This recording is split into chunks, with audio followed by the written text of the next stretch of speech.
સુરતમાં વધતા ગુનાખોરીના બનાવોને પગલે ક્રાઇમ બ્રાન્ચ એક્શનમાં આવી હોય તેમ પાંડેસરા વિસ્તારમાં ક્રાઇમ બ્રાન્ચ દ્વારા કોમ્બિંગ ઓપરેશન હાથ ધરવામાં આવ્યું હતું, જેમાં તીક્ષ્ણ હથિયાર સાથે 2 આરોપીઓને ઝડપી પાડવામાં આવ્યા હતા.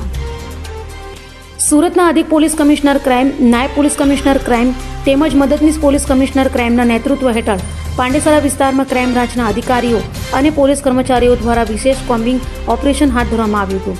આ ઓપરેશન દરમિયાન તીક્ષ્ણ હથિયાર સાથે ફરી રહેલા 2 આરોપીઓને ઝડપી પાડવામાં આવ્યા હતા. સાથે જ હત્યાના ગુનામાં ફરાર ચાલી રહેલા 2 આરોપીઓને પણ ક્રાઇમ બ્રાન્ચે ઝડપી પાડી કાયદેસરની કાર્યવાહી હાથ ધરી હતી. તે ઉપરાંત શરીર સંબંધિત ગુનાઓમાં સંડોવાયેલા આરોપીઓને રાઉન્ડ અપ કરી ક્રાઇમ બ્રાન્ચ કચેરી ખાતે લાવવામાં આવ્યા હતા, જ્યાં તેમના ડોઝિયર ખોલવામાં આવ્યા અને ઉપરી અધિકારીઓ દ્વારા આરોપીઓને કડક ચેતવણી આપવામાં આવી.